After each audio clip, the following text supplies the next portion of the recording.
नमस्कार दोस्तों, स्वागत है एक नए वीडियो में। हम लोग देख रहे हैं एडुटेरिया के द्वारा निकाला गया एनसीईआरटी क्लास 6 टू 12 वस्तुनिष्ठ ऑल आउट के प्रश्न। आज हम लेकर आए हैं साइंस का क्लास 6 का प्रश्न। तो आइए देखते हैं फुल एक्सप्लेनेशन के साथ, जिसमें टोटल जो है क्लास 6 में 9 चैप्टर शामिल है। पहला प्रश्न देखते हैं कि सही मिलान करें कार्बोहाइड्रेट, प्रोटीन, विटामिन। तो कार्बोहाइड्रेट का जो हो जाएगा ऊर्जा प्रदान करने वाला भोजन, प्रोटीन जो है वो क्या हो जाएगा शरीर वर्धक भोजन, और विटामिन जो है रोगों से रक्षा। आंसर हमारा क्या हो जाएगा? बी हो जाएगा। आंसर क्या होगा इसमें? बी होगा। कार्बोहाइड्रेट भोजन को ऊर्जा देने वाला भोजन भी कहते हैं। अब प्रोटीन की आवश्यकता शरीर की वृद्धि तथा स्वस्थ रहने के लिए होती है। प्रोटीन युक्त भोजन को प्रायः शरीर वर्धक भोजन कहते हैं। विटामिन रोगों से हमारे शरीर की रक्षा करते हैं। विटामिन हमारी आँख, अस्थियां, दांत और मसूड़ों को जो है स्वस्थ रखने में सहायता करते हैं। चलिए अगले प्रश्न पे चलते हैं। सत्य कथन का चयन करें। रुद्रांश शरीर को कोई पोषक तत्व प्रदान नहीं करते हैं, तो ये बिल्कुल सही है। रुद्रांश की पूर्ति मुख्यतः पादप उत्पादों से होती है, ये भी सही है। यह हमारे भोजन की आवश्यक अवयव नहीं है, ये गलत है। आवश्यक अवयव है, तो आंसर हमारा जो हो जाएगा ए हो जाएगा। एक और दो दोनों सही है।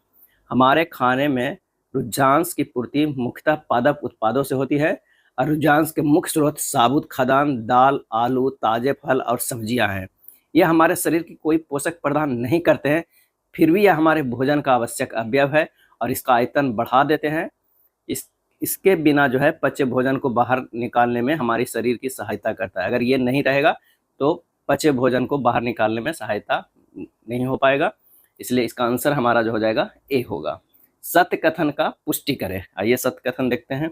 भोजन के मुख्य घटक में केवल कार्बोहाइड्रेट, वसा एवं विटामिन शामिल है, गलत है। भोजन में रुद्रांश एवं जल मुख्य घटक नहीं है, गलत है। आंसर हमारा ना तो एक सही है और ना ही दो सही है। हमारे भोजन में मुख्य पोषक कार्बोहाइड्रेट, प्रोटीन, वसा, विटामिन, खनिज लवण, इसके अतिरिक्त हमारे भोजन में रुद्रांश तथा जल भी शामिल है, जिनकी हमारे शरीर की आवश्यकता है। कार्बोहाइड्रेट कई प्रकार के होते हैं। हमारे भोजन में पाए जाने वाले मुख्य कार्बोहाइड्रेट में मंड तथा शर्करा के रूप में जो है होते हैं। अगला प्रश्न है, रुद्रांश निम्न में से किसमें सहायता करता है? और इसका सही आंसर हो जाएगा बिना पचे भोजन को बाहर निकालने में बी हो जाएगा। क्या है? बी हो जाएगा। इन पोषकों के अलावा हमारे शरीर के आहारी रेशा तथा जल की भी आवश्यकता होती है। आहारी रेशे रुद्रांश के नाम से भी जाने जाते हैं, और हमारे खाने में रुद्रांश की पूर्ति मुख्यतः पादप उत्पादों से जो है वो होती है। ये बिना पचे भोजन को बाहर निकालने में हमारे शरीर की सहायता करता है। नेक्स्ट है, वृद्धि पूरी तरह से अवरुद्ध हो जाएगी यदि लंबे समय तक भोजन में अनुपस्थित रहे। क्या अनुपस्थित रहे? तो एक तो जो है प्रोटीन हो जाएगा और दूसरा कार्बोहाइड्रेट। वसा और विटामिन से ज़्यादा फर्क नहीं पड़ेगा, तो आंसर हमारा हो जाएगा एक और दो हो जाएगा। यदि प्रोटीन और कार्बोहाइड्रेट दोनों ही किसी व्यक्ति के आहार में एक लंबे समय तक अनुपस्थित रहता है, तो उसकी वृद्धि पूरी तरह अवरुद्ध हो जाएगी। ऐसा व्यक्ति बहुत दुबला पतला हो जाएगा। वह इतना दुबला हो जाएगा कि चलने में भी जो है असमर्थ होगा। क्या है? असमर्थ होगा। चलिए अगले प्रश्न पे चलते हैं। अगला प्रश्न है कि मंड की उपस्थिति का परीक्षण करने के लिए खाद्य पदार्थों पर किस रसायन की कुछ बूंदें डाली जाती है? और इसका सही आंसर हो जाएगा आयोडीन विलयन का। क्या है? आयोडीन विलयन का। हमारे भोजन में उपस्थित जटिल कार्बोहाइड्रेट को मंड या स्टार्च कहा जाता है। इसकी उपस्थिति की जांच करने के लिए आयोडीन परीक्षण एक अत्यंत सरल और प्रभावी जो है माध्यम है। जब हम किसी कच्ची खाद्य सामग्री जैसे कटे हुए कच्चे आलू या उबले चावल पर हल्के भूरे रंग के तनु आयोडीन विलयन की 2-3 बूंदें डालते हैं, तो रासायनिक क्रिया के कारण उस स्थान का जो है रंग बदल जाता है। रंग गहरा नीला या काला हो जाता है। यह विशिष्ट रंग परिवर्तन सीधे तौर पर भोजन में मंड की उपस्थिति को जो है पुष्टि करता है। अगला प्रश्न है विकथन और कारण का। आइए देखते हैं। कांच, जल, वायु तथा सभी प्लास्टिक पारदर्शी पदार्थों के उदाहरण हैं। कारण, ऐसे पदार्थ जिनसे आर पार वस्तुओं को देखा जा सकता है, उन्हें पारदर्शी कहते हैं। तो कथन जो है ये असत्य है, परंतु कारण जो है वो सत्य है। तो आंसर हमारा क्या हो जाएगा? सी हो जाएगा। क्या है? सी हो जाएगा। पदार्थों अथवा सामग्रियों जिनसे होकर वस्तुओं को देखा जा सकता है, उन्हें पारदर्शी कहते हैं। कांच, जल, वायु तथा कुछ प्लास्टिक पारदर्शी पदार्थों के उदाहरण हैं। इसके विपरीत कुछ ऐसे पदार्थ भी है जिनसे होकर आप वस्तुओं को नहीं देख सकते। इन पदार्थों को अपारदर्शी जो है वो कहते हैं। निम्न पर विचार करें और सत्य कथन का जो है चयन करना है। सभी धातुएं चमकदार होती हैं, बिल्कुल। वायु से क्रिया कर कुछ धातुएं अपनी चमक खो देती है, ये भी सही है। आंसर हमारा सी हो जाएगा, 1 और 2 दोनों जो है वो सही है। पदार्थ जिनमें हम इस प्रकार की जो है धुति होती है वे प्रायः धातु कहते हैं। लोहा, तांबा, एल्युमिनियम तथा सोना धातुएं के उदाहरण है। कुछ धातुएं बहुधा अपनी चमक खो देती है और धुतिहीन यानी निष्प्रभ दिखाई देने लगती है। ऐसा उन पर वायु तथा नमी की अभिक्रियाओं के कारण होता है, इसलिए हमें केवल ताजे कटे पृष्ठों पर ही जो है धुति दिखाई देती है। तो आंसर हमारा क्या हो जाएगा, सी हो जाएगा, 1 और 2 दोनों सही है। पदार्थों के समूहीकरण के बारे में निम्नलिखित कथनों पर विचार कीजिए और कौन से सही है ये हमें बताना है। तो पदार्थों को उनके गुणों में समानता और अंतर के आधार पर समूहित किया जा सकता है, बिल्कुल सही। लोहे की कीलें पानी में डूब जाती है जबकि लकड़ी का गुटका जो है वो तैरता है, ये भी सही है। सभी ठोस पदार्थ पानी में डूब जाते हैं, ये गलत है। तो आंसर हमारा ये जो हमारा क्या है गलत है। आंसर हमारा हो जाएगा कौन सा, 1 और 2 सही, केवल जो है 1 सही है। क्या है, 1 सही है।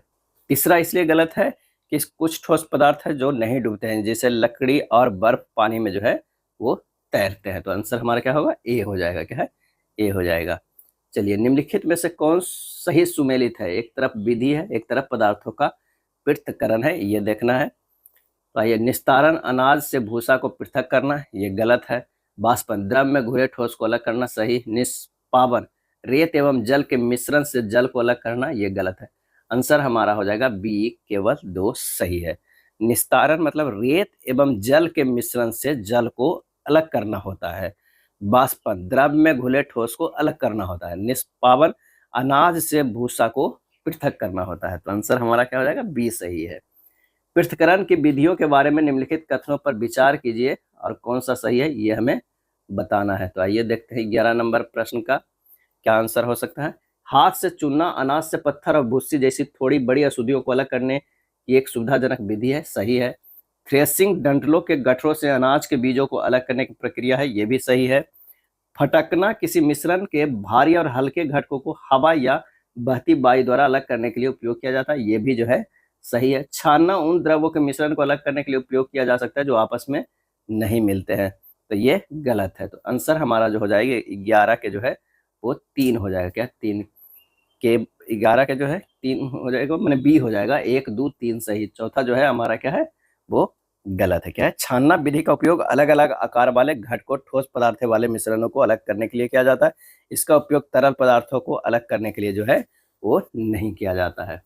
नेक्स्ट है, निम्न में से कौन सा तने का कार्य नहीं है। तने का कार्य जो है नहीं है। तना जल एवं खनिज लवणों की पत्तियों तक ले जाता है। भोजन तने से होकर पौधे के अन्य भागों में संग्रहित होता है। तना दो तरफ मार की तरह कार्य करता है। कार्य नहीं है, ये तीनों तो कार्य है, तो इसका आंसर हो जाएगा उपयुक्त में से कोई नहीं। जड़ें मिट्टी से जल का अवशोषण जड़ें करती है तथा तना जल एवं खनिज को पत्ती एवं जड़ पौधे के अन्य भागों तक पहुंचाता है। पत्तियां भोजन इन्हें संश्लेषित करती है। यह भोजन तने से होकर पौधे के विभिन्न भागों में संग्रहित हो जाता है। इस प्रकार की कुछ जड़ें जैसे गाजर, मूली, शकरकंद, शलजम एवं टेपियोका आदि को हम खाते हैं। निम्न कथनों पर विचार कीजिए और असत्य कथन का जो है चयन करना है। तो पत्ती का वह भाग जिसके द्वारा वह तने से जुड़ती है सिरा कहलाता है, ये गलत है। पौधे में वाष्पोत्सर्जन की क्रिया पत्तियों द्वारा संपन्न होती है, सही है। पत्ती का वह भाग जिसके द्वारा वह तने से जुड़ी होती है पर्णवृत्त कहलाता है। पत्ती के चपटे हरे भाग को फलक कहते हैं। जल की यह बूंदें पत्ती से जलवाष्प के रूप में निकलती है, इस क्रिया को वाष्पोत्सर्जन कहते हैं। इस प्रक्रम के द्वारा पौधे बड़ी मात्रा में जल को वायुमंडल में छोड़ते हैं। तो आंसर 13 के हमारा जो हो जाएगा, केवल एक जो है वो असत्य है, बाकी दूसरा सत्य है। पौधे के प्रकारों के बारे में निम्नलिखित कथनों पर विचार करिए। ऊपर दिए गए कथनों में से कौन से कथन सही है ये हमें बताना है।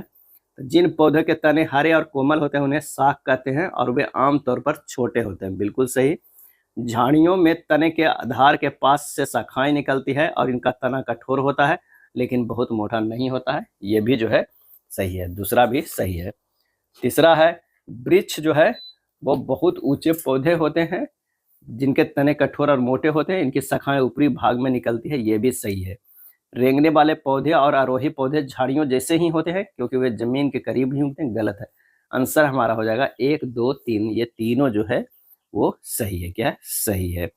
लताएं और बेलें झाड़ियों से अलग पौधों की श्रेणी में आती हैं। ये खुद को सहारा नहीं दे सकती है और ऊपर की ओर बढ़ने के लिए इन्हें सहारे की जरूरत होती है। क्या है? जरूरत होते हैं। नेक्स्ट है, पौधे के विभिन्न भागों के कार्यों के बारे में निम्नलिखित कथनों पर विचार कीजिए और कौन सा कथन सही है ये बताइए। पत्तियां प्रकाश संश्लेषण नामक प्रक्रिया द्वारा पौधे के लिए भोजन बनाती है, सही है। प्रकाश संश्लेषण की प्रक्रिया के दौरान पत्ती से ऑक्सीजन निकलती है, ये भी सही है। पत्ती में सिराओं की बनावट को सिरा विन्यास कहते हैं। जाल जैसी बनावट को जालिका रूपी सिरा विन्यास कहते हैं, ये भी सही है। तना पौधे से में पत्तियों से जड़ों तक पानी को नीचे की ओर पहुंचाता है, ये गलत है। आंसर हमारा हो जाएगा 1, 2, 3 सही है।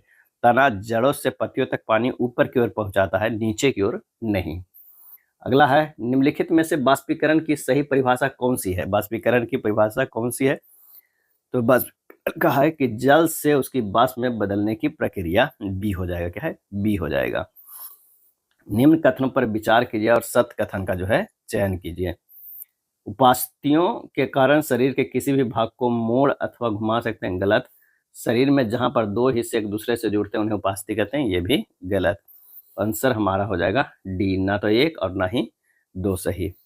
हम शरीर के विभिन्न भागों को उसी स्थान से मोड़ अथवा घुमा सकते हैं जहां पर दो हिस्से एक दूसरे से जुड़े हो। उदाहरण के लिए कोहनी, कंधा अथवा गर्दन, इन स्थानों को संधि कहते हैं। कंकाल के कुछ अतिरिक्त अंग भी है जो हड्डियां इतने कठोर नहीं होते हैं, जिन्हें मोड़ा जा सकता है, उन्हें उपास्थि कहते हैं। क्या है? उपास्थि कहते हैं। सही मिलान करें। कंदुक खलिका संधि, तो ये हो जाएगा सभी दिशाओं में गति करता है। धुराग्र संधि जो है वो क्या है? आगे पीछे एवं दाएं बाएं गति करता है। हिंज संधि क्या करता है? तो वो है एक दिशा में गति करता है। और अचल संधि जो है वो ऊपरी जबड़ा एवं कपाल के मध्य संधि है। आंसर हमारा जो हो जाएगा वो बी हो जाएगा। क्या है? बी हो जाएगा। गर्दन तथा सिर को जोड़ने वाली संधि धुराग्र संधि है। इसके द्वारा सिर को आगे पीछे या दाएं एवं बाएं घुमा सकते हैं। धुराग्र संधि में बेलनाकार अस्थि एक छल्ले में घूमती है। हिंज एक दिशा में गति होने देता है। कोहनी में हिंज संधि होती है जिससे केवल आगे और पीछे एक ही दिशा में गति हो सकती है। अस्थियां इन संधियों पर हिल नहीं सकती है, ऐसी संधियों को अचल संधि कहते हैं। जब आप अपना मुंह खोलते हैं तो आप अपने निचले जबड़े को सिर से दूर ले जाते हैं और ऊपरी जबड़े एवं कपाल के मध्य अचल संधि है। निम्न कथनों पर विचार कीजिए और सत्य कथन का जो है हमें चयन करना है, कौन सही है। तो पसलियां मेरुदंड से जुड़ी होती है। क्या है? जुड़ी होती है, बिल्कुल सही है। बच के दोनों तरफ 12 जोड़ी पसलियां होती है, गलत है। शरीर के सभी अंग पसली पिंजर में सुरक्षित रहते हैं, गलत है।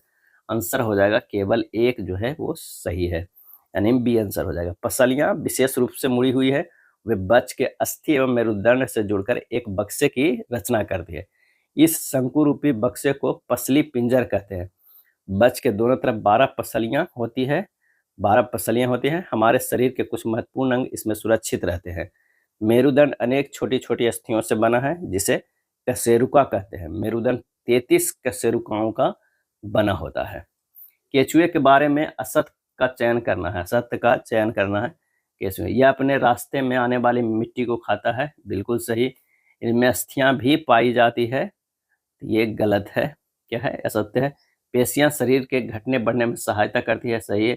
शरीर में चिकने पदार्थ चलने में सहायता होता है, ये भी सही है। तो आंसर हमारा होगा सत्य कथन कौन है? तो हमारा बी हो जाएगा। क्या है? बी हो जाएगा। घोंघा में बाह्य कंकाल पर विचार करिए और सत्य कथन का जो है चयन कीजिए। तो इसे कवच कहते हैं, सही है। यह अस्थियों का बना होता है, गलत है। यह चलने में सहायता करता है, गलत है। आंसर हो जाएगा केवल ए। घोंघे के पीठ पर गोल संरचना होती है, इसे कवच कहते हैं और यह घोंघे का बाह्य कंकाल है, परंतु यह अस्थियों का बना नहीं होता। यह कवच एकक होता है। यह घोंघे को चलने में कोई सहायता नहीं करता है, यह घोंघे के साथ खींचता जाता है। कवच का छेद खुलने पर उसे एक मोटी मांसल संरचना एवं सिर बाहर आता है। मोटी संरचना उसका पाद है जो दृढ़ पेशियों का बना होता है। पक्षियों का शरीर उड़ने हेतु अनुकूलित होता है क्योंकि, आइए देखते हैं। सत्य कथन का चयन करना है। तो अस्थियों में वायु प्रकोष्ठ होते हैं, बिल्कुल सही। अस्थियां हल्की परंतु मुलायम होती है, गलत है। अग्रपाद रूपांतरित होकर पंख बनाते हैं, ये भी सही है। आंसर हमारा हो जाएगा पहला और तीसरा, यानी ए सही हो जाएगा। क्या है? ए होगा। पक्षियों का शरीर उड़ने के लिए अनुकूलित होता है। उनकी अस्थियों में वायु प्रकोष्ठ होते हैं जिनके कारण उनकी अस्थियां हल्की परंतु मजबूत होती है और पश्चपाद पैरों की अस्थियां चलने एवं बैठने के लिए अनुकूलित होती है और अग्रपाद की अस्थियां रूपांतरित होकर पक्षी के पंख बनाती है। मछली के संबंध में निम्न कथनों पर विचार कीजिए, कौन सा कथन सत्य है ये हमें बताइए। तो इसका कंकाल दृढ़ अस्थियों से ढका रहता है, गलत है। पंख तैरते समय संतुलन बनाए रखता है, सही है। मछलियों के पंख दिशा निर्धारण में भी सहायता करते हैं, ये भी सही है। तो दूसरा और तीसरा सही, तो आंसर हमारा जो है 23 के बी हो जाएगा। हमारे शरीर के कौन से अंग मिलकर किसी हड्डी को हिलाते हैं, और इसका सही आंसर हो जाएगा वो मांसपेशी और हड्डियां, मांसपेशियां और हड्डियां। तिलचट्टे को उड़ने में सहायता करती है, इसका सही आंसर होगा बच की पेशियां, बच की पेशियां। हमारी कलाई अत्यधिक लचीली होती है, कई दिशाओं में मुड़ सकती है, यह कलाई किन छोटी छोटी अस्थियों से मिलकर बनी होती है, और इसका सही आंसर होगा कार्पेल। क्या है? कार्पेल। हमारी कलाई बहुत सी छोटी छोटी हड्डियों से मिलकर बनी है, जिन्हें कार्पेल कहते हैं। यदि कलाई में केवल एक ही लंबी हड्डी होती तो हम अपनी हथेली को इस प्रकार विभिन्न कोनों पर मुड़ने या उंगलियों से बारीक काम करने में असमर्थ होते। हमारे शरीर का वह हिस्सा जिसके सहारे हम बैठते हैं और जो हमारे पेट के निचले अंगों की रक्षा करता है, किस अस्थि संरचना से बना होता है, और इसका सही आंसर हो जाएगा श्रोणीय अस्थियां से। क्या है? श्रोणीय अस्थियां या नितंब अस्थि से। श्रोणीय अस्थियां हमारे कूल्हे के भाग में पाई जाती है, यह बॉक्स के समान एक मजबूत संरचना बनाती है जो हमारे अमाशय और पेट के निचले हिस्से में स्थित अंगों की रक्षा करती है। कुर्सी या जमीन पर बैठते समय हमारे शरीर का पूरा भाग इसी श्रोणीय अस्थि पर टिका होता है। ऊँट के विषय में निम्न कथनों पर विचार कीजिए और कौन सा कथन असत्य है ये हमें बताना है। असत्य है तो लंबे पैर इन्हें रेत की गर्मी से दूर रखते हैं, ये सही है। मूत्रोत्सर्जना की मात्रा बहुत कम होती है, ये भी सही है। इन्हें पसीना भी नहीं आता, ये भी सही है। तो इनमें से कोई नहीं है जो असत्य है, तीनों कथन जो है वो सही है। निम्न कथनों पर विचार कीजिए और सत्य कथन का जो है चयन करना है। तो स्क्विड और ऑक्टोपस छिछले पानी वाले जो है वो जीव है, तो ये गलत है। डॉल्फिन एवं व्हेल जो है लंबे समय तक बिना श्वास के रह सकती है, तो ये सही है। आंसर हमारा जो हो जाएगा वो बी, केवल 2 जो है वो सही है। क्या है? 2 सही है। जलीय पौधे के विषय में सत्य कथन का चयन करें, सत्य कथन का चयन करें। आइए देखते हैं। तना छोटा, हल्का एवं खोखला होता है, सही है। जड़ें आकार में बहुत छोटी होती है, गलत है।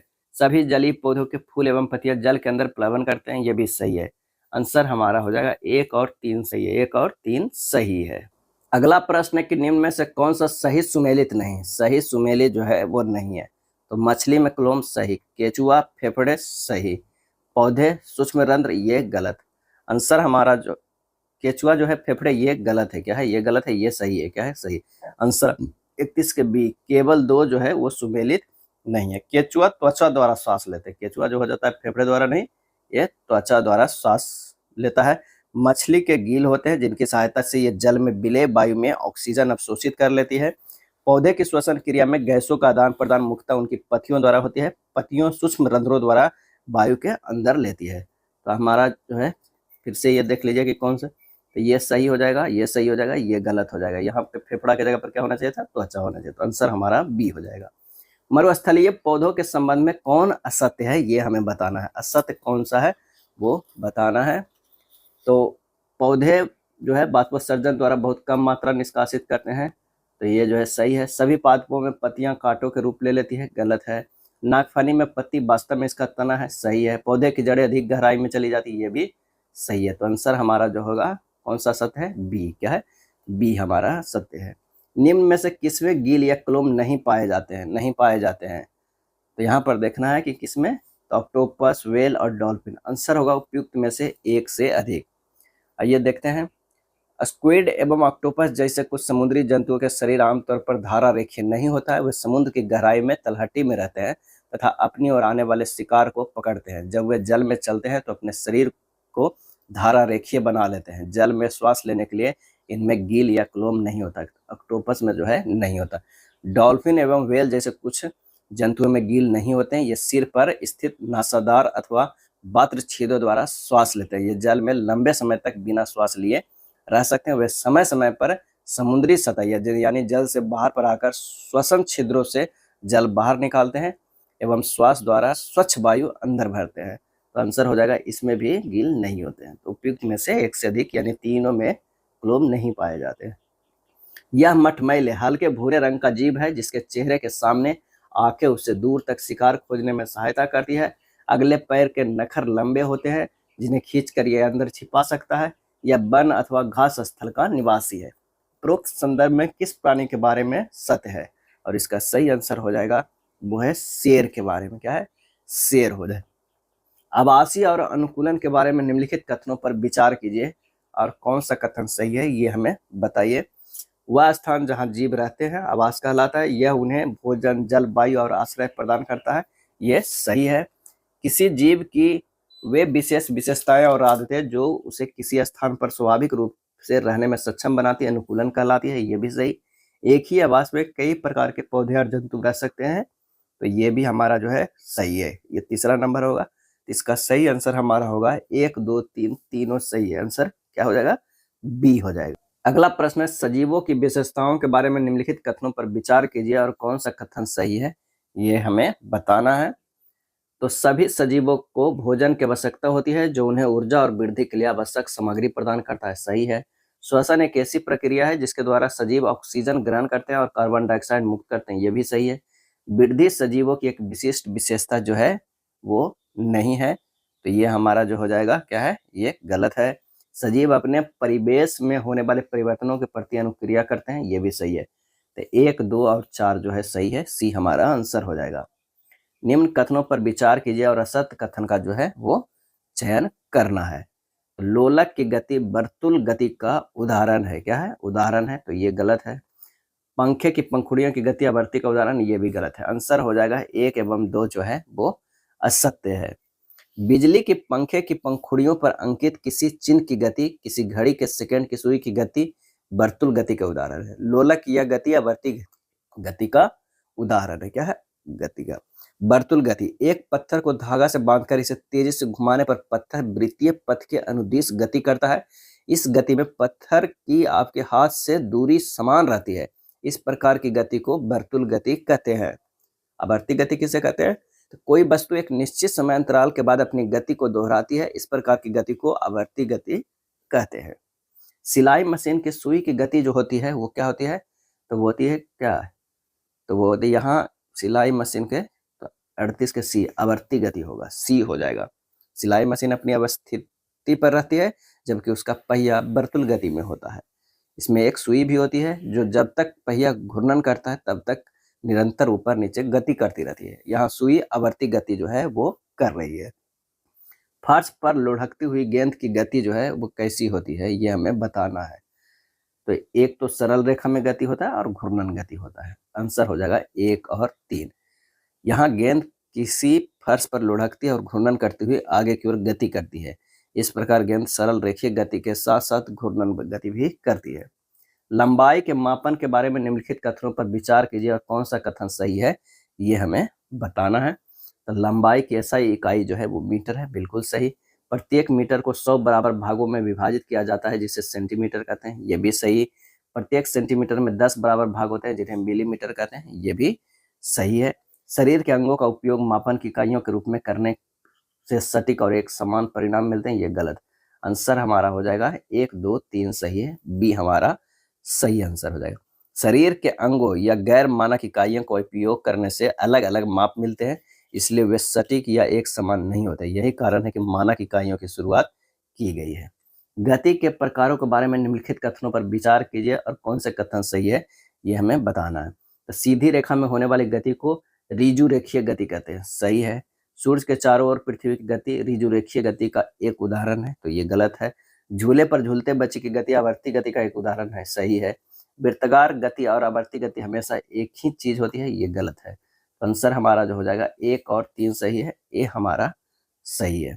किसी वस्तु की छाया देखने के संदर्भ में निम्न पर विचार कीजिए और कौन सा कथन जो है असत्य है ये हमें बताना है। तो एक प्रकाश स्रोत आवश्यक है। बिल्कुल सही। प्रकाश के पथ में कोई पारदर्शी वस्तु चाहिए नहीं, अपारदर्शी वस्तु रहेगा तभी छाया होगा। छाया केवल पर्दे पर दिखाई दे सकती है, तो ये जो हमारा सही है। तो आंसर हमारा क्या हो जाएगा? दूसरा ही असत्य है सिर्फ, तो सी होगा। पेरिस्कोप के विषय में निम्न पर विचार कीजिए। तो ये विचार करते हैं। 43 का क्या हो जाएगा? तो यह पूर्ण आंतरिक परावर्तन के सिद्धांत पे कार्य करता है। ये गलत है।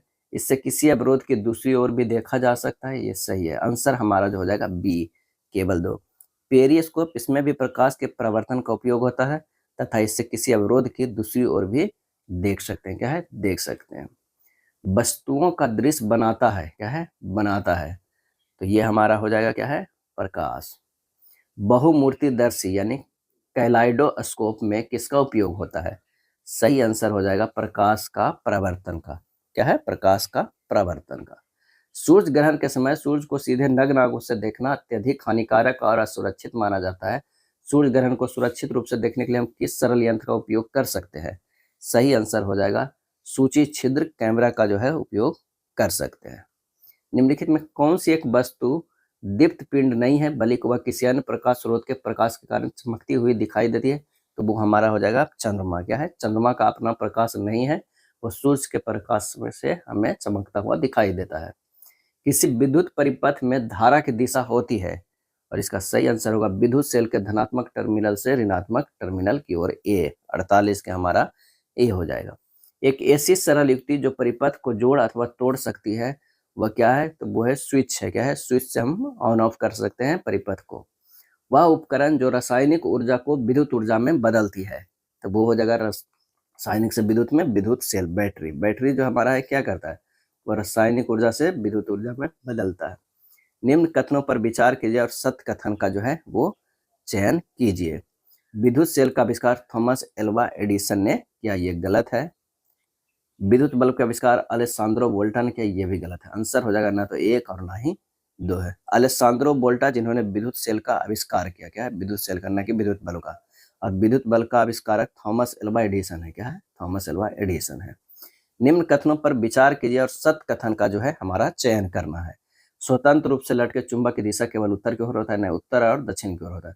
सभी चुंबकों की 2 ध्रुव होते हैं, चाहे उनका आकार कैसा भी हो, बिल्कुल सही। विरामावस्था में कंपास की सुई सदैव उत्तर दक्षिण दिशा निर्देशित करती है, ये भी सही है। ए 2 और 3 जो है सही है। आंसर हमारा सी हो जाएगा। चुंबक अपना चुंबक तो खो सकता है यदि चुंबक को कौन निम्न कथनों में कौन असत्य है, ये हमें बताना है। तो हथौड़े से पीटा जाए खो सकता है, ऊंचाई से गिराया जाए खो सकता है, गर्म करने पर भी खो सकता है, तो उपयुक्त में से कोई नहीं है जो असत्य है। निम्न में कौन कृत्रिम चुंबक का प्रकार नहीं है? चुंबक के प्रकार नहीं है, तो क्षण चुंबक है, नाल चुंबक है, गोला चुंबक है, प्रकार नहीं है, तो उपयुक्त में से कोई नहीं, यानी सभी है, डी होगा। केचुए एक विशेष समय पर ही जमीन से बाहर आते हैं, क्यों? और ये है भारी वर्षा के कारण, क्या है, भारी वर्षा के कारण। मिट्टी के जीव गहरी मिट्टी में बहुत सी मान तथा छिद्र बना लेते हैं। इन छिद्रों के द्वारा वायु को अंदर व बाहर जाने के लिए जगह उपलब्ध हो जाती है, लेकिन जब भारी वर्षा हो जाती है तो इन छिद्रों एवं मांदों में वायु की जगह पानी भर जाता है। इस स्थिति में जमीन के अंदर रहने वाले जीवों को सांस लेने के लिए जमीन पे आना पड़ता है। यही कारण है कि केंचुए केवल भारी वर्षा के समय ही जमीन से जो है वो बाहर आते हैं। चलिए अगला प्रश्न है, सही मिलान करें। ऑक्सीजन जो है वो क्या हो जाएगा, वो है पौधों में श्वसन हेतु आवश्यक। नाइट्रोजन जो है वो क्या है, मृदा की उर्वरता बढ़ाने में सहायता, ये हो जाएगा 4 हो जाएगा। कार्बन डाइऑक्साइड जो हो जाएगा वो क्या हो जाएगा, बंद कमरे में घुटन का अनुभव। जलवाष्प जो है जल चक्र हेतु आवश्यक है। आंसर हो जाएगा 56 के बी होगा, क्या है, बी होगा। बात सूचक प्रयुक्त होता है, और इसका सही आंसर हो जाएगा वायु की दिशा मापने हेतु। प्रकाश संश्लेषण के विषय में निम्न पर विचार कीजिए और असत्य का जो है वो चयन कीजिए। तो पौधे ऑक्सीजन का प्रयोग करते हैं, तो ये जो है 58 के ए, ये असत्य है। पौधे ऑक्सीजन उत्पन्न करते हैं, ये सही है। आंसर हमारा हो जाएगा केवल 1 जो है असत्य है, 2 सही है। हवा और उसके घटकों के बारे में नीचे दिए गए कथनों पर विचार कीजिए और कौन सा कथन सही है ये हमें बताना है। हवा कई गैसों का मिश्रण है, बिल्कुल। ऑक्सीजन जलने में सहायता होती है और हवा का वह हिस्सा है जिसकी जरूरत सांस लेने के लिए होती है, ये भी सही। नाइट्रोजन हवा का वह घटक है जो मोमबत्ती के जलने में सहायक होता है, गलत है। कार्बन डाइऑक्साइड हवा का एक छोटा लेकिन महत्वपूर्ण घटक है जिसका उपयोग पौधे प्रकाश संश्लेषण के लिए करते हैं, ये भी सही है। आंसर हमारा हो जाएगा बी, 1, 2 और 4 हो जाएगा। नाइट्रोजन जलने में सहायक नहीं होता है। हवा का जो हिस्सा जलती हुई मोमबत्ती को जलने में मदद नहीं करता वह नाइट्रोजन है। चलिए अगला प्रश्न है कि हवा के गुणों के बारे में नीचे दिए गए कथनों पर विचार कीजिए और कौन सा कथन सही है ये बताना है। तो पृथ्वी को घेरे हुए हवा की पतली परत को वायुमंडल कहते हैं, सही है। जैसे जैसे हम वायुमंडल में ऊपर जाते हैं हवा और अधिक सघन होती जाती है। ये गलत है। आंसर हमारा जो हो जाएगा कौन सा कथन है, केवल एक जो है सही है। जैसे जैसे हम वायुमंडल में ऊपर की ओर जाते हैं हवा जो है विरल यानी कम सघन होती जाती है, सघन नहीं। आंसर ए हो जाएगा। ये था एनसीईआरटी क्लास 6 का प्रश्न। अगर वीडियो अच्छा लगा तो लाइक एंड शेयर कर दीजिएगा। धन्यवाद।